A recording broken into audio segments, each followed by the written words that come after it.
beloved in this country, and we've had talks on the war with Ukraine, Russia, and trade. We're doing very well, I think, on both. We've had some pretty good movement in every respect. The war is very important that it ends with, I used to say, 2,500 people a week dying, young people, mostly soldiers from Russia and Ukraine, and we want to end that war. We want to end it quickly, and I think we've made a lot of progress, and we'll see what happens. This next few days is going to be very important. Meetings are taking place right now. Additionally, we talked about trade, and we get along very well on trade. We'll do something, but I think the Prime Minister knows that over the years the United States has been very good to a lot of people, and it's time for us to benefit also. So we're going to have a good relationship on trade, and we discussed other things also. But Mr. Prime Minister, it's an honor to have you at the White House. Thank you very much. Well, thank you, Mr. President. This year is 200 years since the first immigration from Norway to the U.S. We come here early in your term. Appreciate that you take time. We have highlighted that very close cooperation. We are allies. We look after security in the north, in the Arctic. A lot of confidence between our services.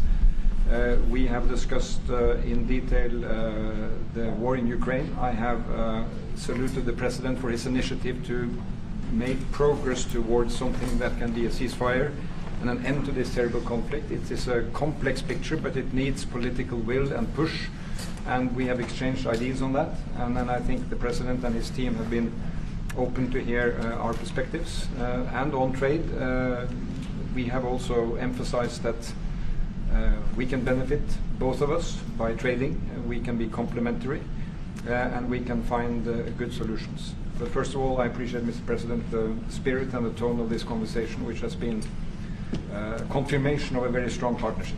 Thank you very much. Appreciate it. Any Mr. questions? President, can I ask you Yes. first, Mr. President, have you spoken about the tariffs that you want to impose on Norway? Is there a chance that you can lower We spoke about trade, those tariffs? and we understand each other very well. I think we'll have no problem. You think that you can get an agreement? I think with we'll have Norway? no problem whatsoever with Norway. Mr. President, did you discuss a possible visit to Norway? Did you discuss a possible visit for President Trump to We Norway? didn't, but I love it. I mean, I've been there, and it is a beautiful place. They have. But I told the President that, he is receiving us early in the term. He's welcome to visit Norway. We would like to have him, and it will be another way of emphasizing this strong friendship. Mr. President, Norway has been a staunch supporter of Ukraine Yes. since the Russian invasion in 2022. Has something been discussed here today that may have altered your views on things? No, we want to, very simply, I have no allegiance to anybody. I have allegiance to saving lives, and I want to save a lot of lives. A lot of young people, mostly young people. It's the war. It's the soldiers, and if we can do that. Also, as you know, I got started because the money that's been spent on this war is insane. It should have never happened, and it would have never happened if I were president. But Biden spent $350 billion on this, and it's a shame, and that's what got me involved. And then I looked at, and I see the results. It's horrible. It's a killing field. 5,000 soldiers a week on average, and we want to stop that. We both want to stop that for a lot of reasons, but I would say that is my number one reason. Do you think that Russia, that you will get Russia to accept a deal that also Ukraine and Europe is willing to accept? I think so, yeah. I do. I believe they will accept, and I think we're going to get this over with. I hope so, soon. Go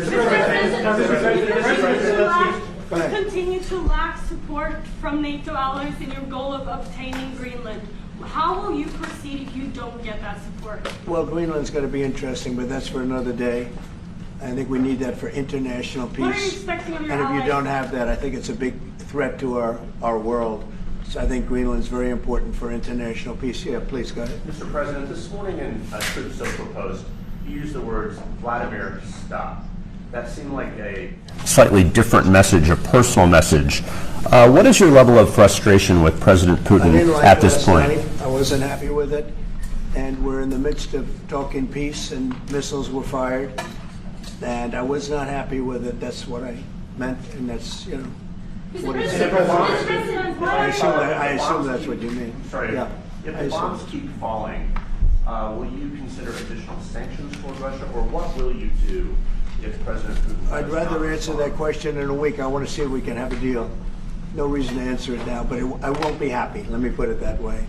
Mr. Things President, will happen. Mr. President, why are you not putting more pressure on Russia? I know a lot of Europeans. Putting a lot of see that. pressure. You don't know what pressure I'm putting on Russia. They're dealing. You have no idea what pressure I'm putting on Russia. We're putting a lot of pressure. Can you maybe tell us then what kind of We're pressure putting are a you lot putting of on pressure on Russia, and Russia knows that, and some people that are close to it know, or he wouldn't be talking right now.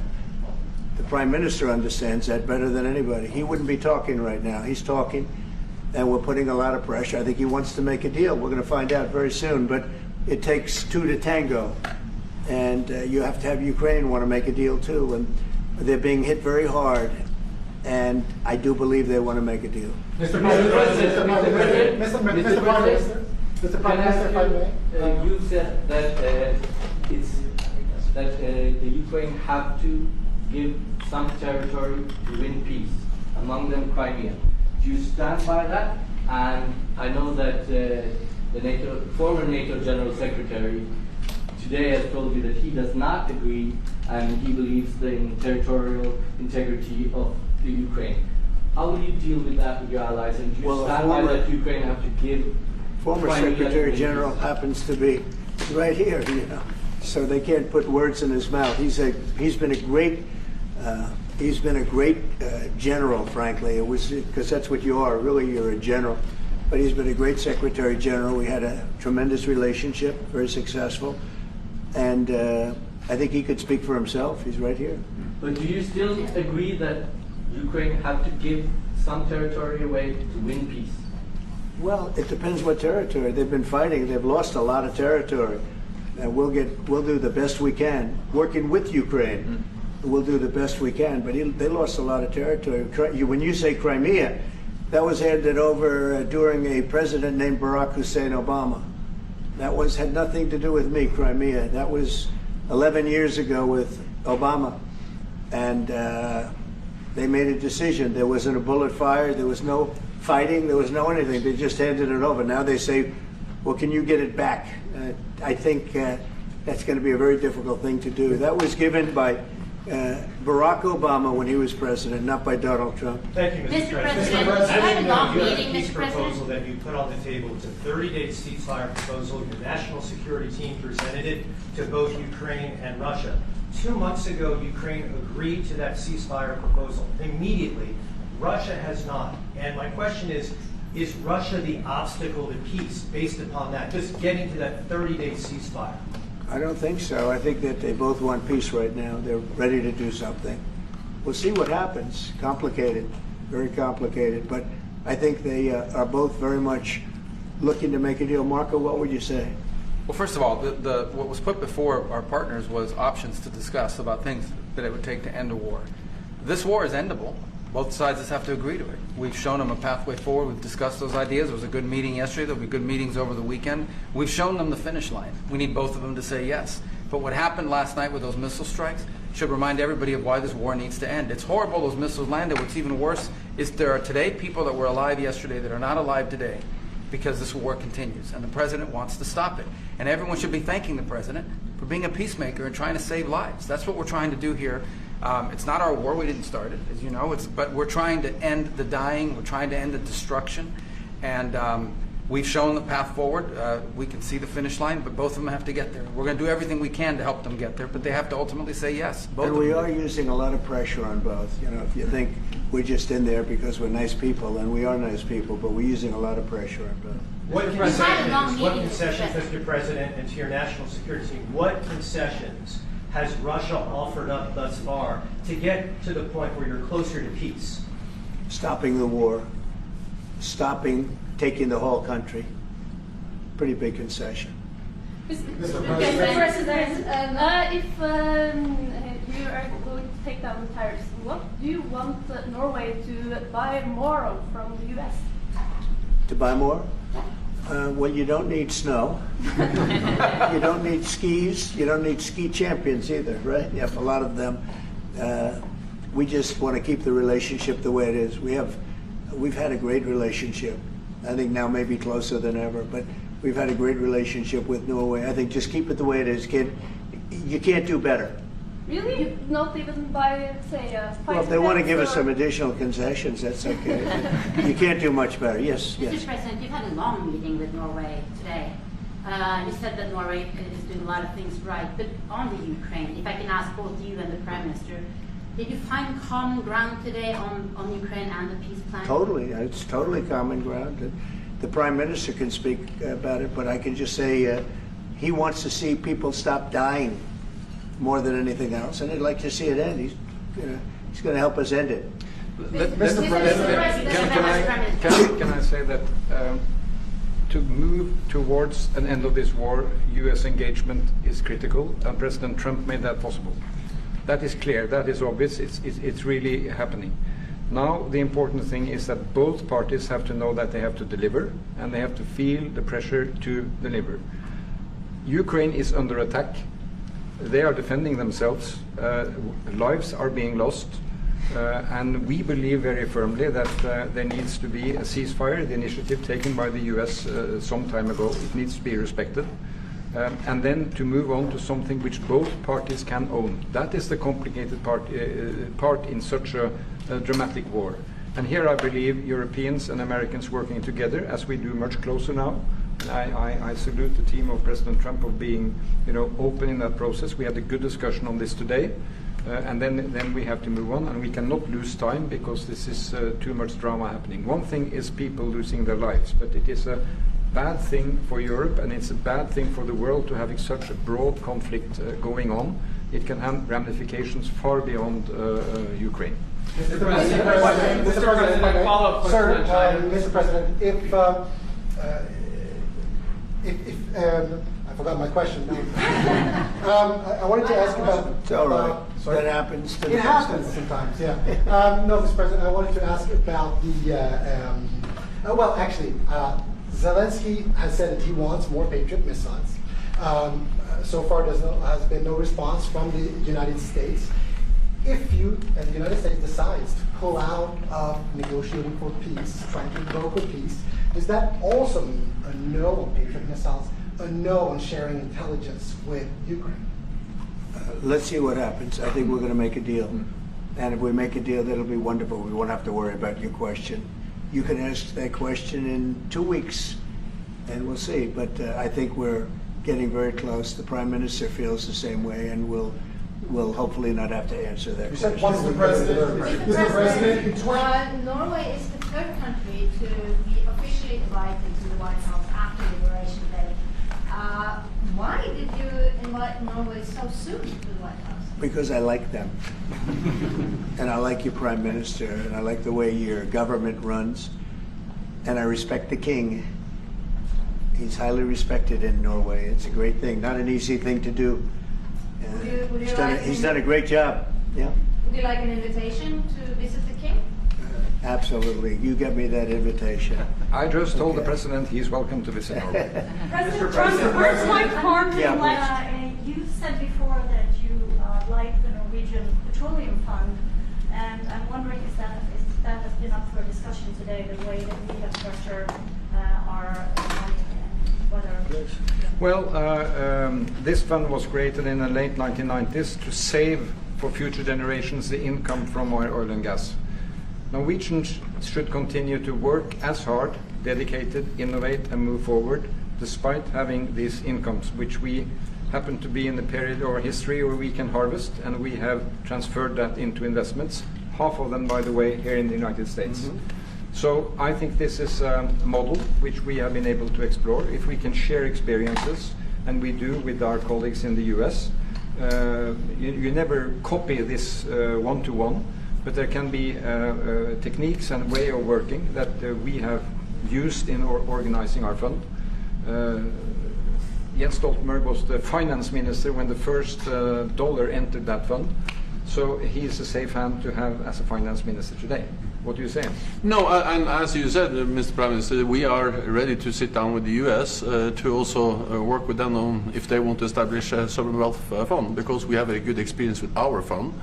And I think that one example of how we work together with the United States is that half of the fund, close to $1 trillion are invested in the United States, mainly in equity, but also some in fixed income, including government bonds. So this is an expression of trust in the United States, expressed by the strong investment of the sovereign wealth fund. Then just briefly on Ukraine, since it was mentioned, we had a very good and extensive discussion about Ukraine, the path forward to peace. And as the Prime Minister said, we commend the US for pushing forward to try to find a negotiated solution. At the same time, we need to continue to support Ukraine, and therefore I'm proud that Norway has actually tripled the military support to Ukraine. And this year we will allocate close to $8 billion to Ukraine. That will strengthen them and also their hand on the negotiating table. If I may add to that, if there's a peace, and there will be a peace, we have a common responsibility in securing democratic Ukraine for the future. And the best security guarantee they can have is the ability to defend themselves. And we are investing in that. Mr. Prime Minister, if I may. As it relates to tariffs, Mr. President, when you unveiled your reciprocal tariffs on April the 2nd, the tariff rate for Norway was 15%. Based upon your conversations that you've had today with the Prime Minister, do you see that tariff rate coming down from what you proposed just a few weeks ago? Well, they have a great fund of $2 trillion. It's a big fund, and they don't have any debt. So I think they'd probably be willing to pay us more than that, I hope. Are the two nations in agreement? Mr. President, Yes. in 2018, your former Secretary of State Mike Pompeo called for an end to Russian occupation of Crimea. Why has this administration changed its stance on territorial concessions for Crimea? Well, the war started. It would have never started if I were president. This is a war that is horrible. All wars are horrible. This one is in particular bad. And I don't know that you can ever say there's going to be a winner to this, because so many lives have been lost. Not only soldiers, I mean, a lot of lives have been lost. I think that we want to do one very simple thing. It would have never happened if I were president. Zero chance it was going to, and it didn't. People say, how do you know that? Number one, it didn't happen. We never even discussed it. I would talk to Putin about it. It was the apple of his eye. Ukraine was the apple of Putin's eye, but there was never even a thought that he'd go in. And I think he understood that I would not be happy if he did. And it was only when I got out, and when you mention what happened to Ukraine years ago under President Obama and a vice president that was also president later, unfortunately for this country, what happened is large chunks of land were given up, and it was called Crimea, and that was a big thing. That was a big moment. But this isn't my war. This is Biden's war. This is a war that Biden was president when this war happened. But I'm trying to put out the fire, and I think we'll be successful. And if we do, we're going to save a lot of lives. Otherwise, and the Prime Minister had a statement. He said, "This is just a point in time. We're very lucky because this is a point. And if this doesn't happen, this could go on for a long time." Mr. President, will you have meetings with other world leaders when you're in Rome, sir? Future Democrat president? I don't think he will. I think he wants to make peace. I think he wants to end it, and I feel pretty confident of that. But we're gonna know pretty soon. Mr. President, will you have meetings with other world leaders when you're in Rome? Yes, I will. Which leaders do you want to meet, sir?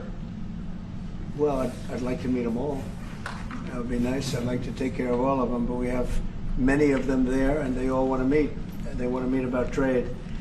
And we are making some great inroads and great deals. You might want to speak about that, Mr. Secretary. We had a very successful bilateral meeting with the Republic of South Korea today. We may be moving faster than I thought, and we will be talking technical terms as early as next week, as we reach an agreement on understanding as soon as next week. So South Koreans came early They came with their A game, and we will see if they follow through on that. President, have you rounded up your first Do you think you deserve the Nobel Peace Prize if you manage to create peace? Do I deserve the Nobel Peace? If you manage to create peace. Well, maybe for the Abraham Accords. I don't want to get ahead of myself on this one, but they say for the Abraham Accords, and by the way, speaking of that, we're going to be filling it up. A lot of countries want to come into the Abraham Accords. You know, we have 4, and Biden did nothing on that one, too. It's the same 4. But they're great countries, and they were brave doing it, and it's worked out very well. And we're going to be filling up the Abraham Accords. They're going to be, I think, filling it up very rapidly. Mr. President, could you say something about that? There's great, enormous opportunity to grow the Abraham Accords. But I would just point to one thing. Of all the leaders in the world today, no leader is working harder to prevent wars or end them than President Trump is right now. We're trying. That's why we're talking to Iran. That's why we're engaged with Ukraine and Russia. It's the desire to prevent these wars from breaking out and to end the ones that exist already. And again, I just think it's tremendous for our country to be led by a president who desires to bring peace and establish peace and protect peace. So it's hard work. Mr. President, You know, Marco just mentioned something that maybe we should talk about for just a second, if we could, Mr. Prime Minister. And you're involved in it too, because you've been involved in the world and peace. But I think we're doing very well with respect to Iran, and we're having very serious meetings. And there are only 2 options, and the one option is not a good option. It's not a good option at all. And I think we're doing very well on an agreement with Iran, but that one, we're doing a lot of things, I will say, but that one is well on its way. We could have a very, very good decision, and a lot of lives will be saved. Mr. President, on the economy, there was a slowdown. Mr. President, on the economy, there was a slowdown as it relates to home sales in the month of March, the slowest pace since 2009. Is that an economic indicator, and perhaps the Treasury Secretary can weigh in on this as well, is that an economic indicator that concerns you about the broader U.S. economy? No, they had very good numbers on housing today, extremely good numbers, and that's despite interest rates, because, you know, if you look at what happened, everyone said, oh, I said I was going to get prices down. I did. Energy just hit $1.98 in a couple of states. It's way down. Energy's down, and we're about $64 a barrel. When I came in, and we were looking at $89, $90, $95. And by the way, that helps us solve the war too. Having those energy prices is a big incentive for Russia to also agree with solving the war problem. Groceries are down.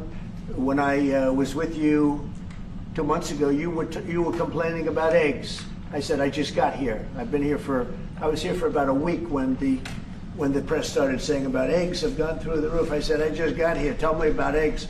And they have been. They went through the roof, and you couldn't get them. So we just had a big Easter egg hunt at the White House. Thousands and thousands of eggs, and the price was down 87%. So we did a great job. Housing is doing very well. We should lower interest rates. That's the Fed. I hope they lower interest rates. That's a smart thing to do. Be ahead a little bit, although already it's a little bit late. But in the end, we just have a great country. We have a very strong country, and we have every other country. I can't think of one country that doesn't want to negotiate a deal. And they either negotiate a deal or we set a deal that we think is fair. Because we don't have to go through all of these. It would be physically impossible. You know, you have so many people that really understand it, which is a very small group of people here. And we are going to, at some point, just set prices for deals. Some will be tariffed. Some treated us very unfairly. They'll be tariffed higher than others. But we've been ripped off for many, many years. The United States has been ripped off like no country probably in the history of the world has been ripped off for 45, 50 years.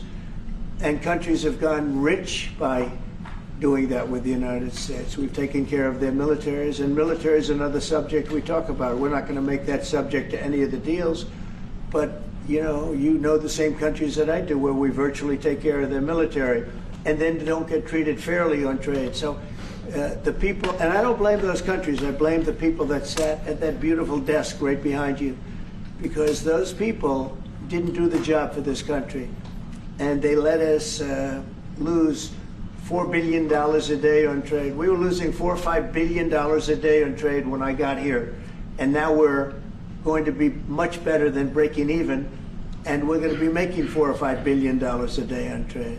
So, I don't blame any country, not the worst of them. And we were abused by countries.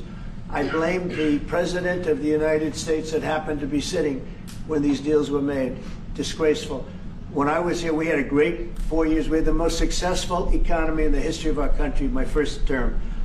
And we were very tough on trade. And with China, as you know, they paid hundreds of billions of dollars in tariffs. But nobody else ever did that. China paid not 10 cents to any other president. And but not only China, virtually every country got away with murder. And we just can't let that happen. Thank you very much, everybody. Thank you very much. Appreciate it.